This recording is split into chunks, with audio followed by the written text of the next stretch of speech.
All right, today we're going to dive into a topic that might feel like a bit of a throwback, but is honestly more relevant and powerful than ever: desktop applications. We're going to break down everything you need to know, from why they still matter to how you can actually build one. So let's get right into it. So let's just tackle the elephant in the room right away. In a world that's all about web browsers, mobile phones, and the cloud, do desktop apps even have a place anymore? Well, the answer is a big, emphatic yes. And we're about to show you exactly why they're still such a smart, strategic choice for so many people. Here's a quick look at our game plan. First, we'll define what a desktop app actually is. Then we'll get into why you'd even choose to build one. We'll walk through the whole 9-step process, look at some essential tools, and then talk about your next steps. Okay, first things first. Let's make sure we're all on the same page. When we say desktop application, what are we really talking about? Think of it this way. A web app lives inside your browser, right? Well, a desktop application is a completely standalone program.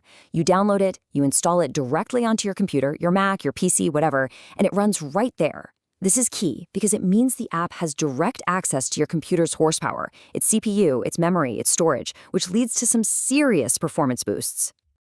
And this table really lays out the big differences. Desktop apps run locally, which means, and this is huge, they can work completely offline. They tap directly into your hardware for top-tier performance, no internet lag, and they get full access to your files and devices in a way that web apps just can't for security reasons. They're really built for power and independence. Okay, so knowing that, why would anyone, a developer, a company, deliberately choose to build a desktop app today? Let's talk about the strategic wins here. You've got 5 major advantages. First, performance is just on another level. I mean, think about professional video editing software or those super fast financial trading platforms. They need that instant, lag-free response. Then there's offline functionality. You can work on a plane, in a coffee shop with spotty Wi-Fi, anywhere. Security is also a lot tighter since the app is running within your own system's defenses, away from a lot of common web attacks. They're also usually more efficient with resources. And finally, you, the user, get total control. No one's pushing an update that you don't want. All right, so you're on board with the why. Now, how do you actually build one of these things? Let's walk through the whole 9-step process, from a simple idea all the way to a full launch. So, the first 6 steps cover the main development journey. Everything starts with a really solid plan. Then you get into the design, thinking about how it looks and feels to the user. After that, it's the actual coding, followed by tons of testing, locking down security, and finally getting it out there for people to install. But hey, the job isn't done at launch, not even close. You've still got 3 super important steps.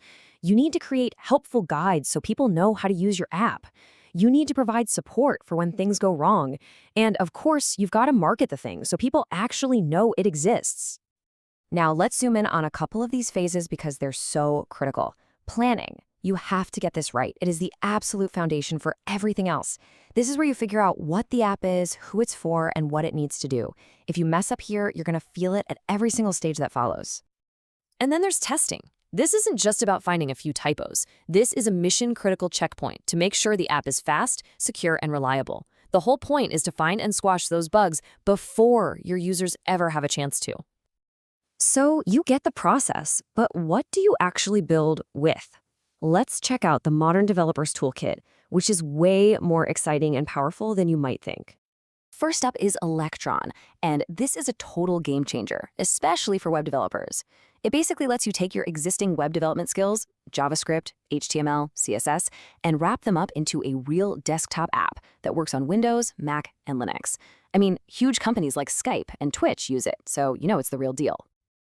Now, if you need some serious horsepower, you look at something like Qt. This is a C++ framework, which means it's built for raw performance. Think complex 3D modeling software or heavy-duty scientific apps. It's a complete all-in-one package with a ton of powerful libraries. For all the Java developers out there, JavaFX is your best friend. Its specialty is creating these really rich, beautiful, and interactive interfaces. It's got amazing support for things like multimedia and 3D graphics, making it perfect for stuff like data dashboards or any kind of interactive tool. And finally, from Microsoft, we have .NET MAUI. You can think of this as the next generation of their cross-platform tools. If you're a C-sharp developer, this is a lifesaver. You write your code once and you can build truly native apps for both Windows and macOS from that single code base. It's incredibly efficient. Okay, wow. We've covered a ton of ground here, from the what and the why to the how and the what with. So let's pull it all together and talk about how you can actually put all this knowledge into action. So what are the big things to take away from all this? First, desktop apps still have a serious edge when it comes to performance, security, and working offline. Second, building one isn't some dark art, it's a clear 9-step journey. Third, you have an incredible toolbox of modern frameworks to pick from. And maybe most importantly, choosing to build a desktop app isn't just a tech choice, it's a strategic business decision. And I want to leave you with this final idea. Launching your app? That's not the finish line. A truly great app becomes great because of what happens after launch. The continuous updates, the good support. That's how you build something that lasts and that people actually love to use. So there you have it. We've laid out the entire roadmap for you, the strategy, the process, and the tools. The only question left is, what are you going to build?